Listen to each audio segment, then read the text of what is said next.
Hello বন্ধুরা, পায়েল ব্লগে স্বাগত। আজকে আমরা মাছ ধরতে গিয়ে আমাদের সাথে কি এমন ঘটনা ঘটে গেল তোমরা লাস্ট পর্যন্ত ভিডিওটা দেখতে থাকো। আর এদিকে কাকিমা ওরা পাট দিচ্ছে, আর এদিকে আমাদের জায়গাটা দেখো কত সুন্দর।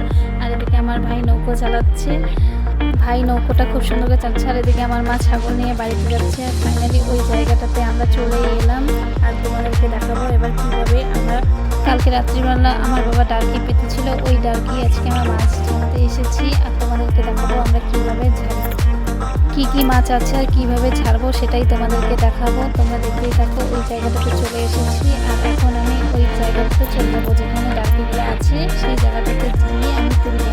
আমি ডার্কির সামনে চলে এসেছি। এখন দেখো আমি কীভাবে ডার্কিগুলোকে তুলবো। ডার্কিগুলোকে তুলে আমি উপরে নিয়ে যাব।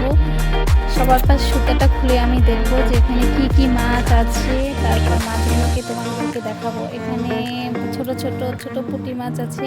তারপর আমি ডার্কিটাকে উপরে নিয়ে যাব, নিয়ে গিয়ে এখন ডার্কিটাকে ঝেড়ে তোমাদেরকে দেখাবো এখানে কি মাছ আছে। তো পুঁটি মাছ আর ষাটি মাছের বাচ্চা তো দেখতেই পেলে। আর আমি এদিকে বসে আছি। তারপর আমাদের সাথে যা ঘটে গেল, এই সাপটা আমার পায়ে এসে লেগেছিল, বাট আমি সাপটাকে পাড়িয়েই ফেলেছি।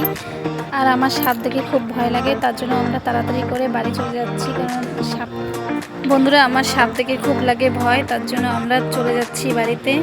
আর এখন বাড়ি চলে এলাম। বাড়ি এসে এখন আমি পা ধুবো। আর আমার ভিডিও যদি ভালো লাগে লাইক, কমেন্ট, সাবস্ক্রাইব করে দিও। Bye bye, tata.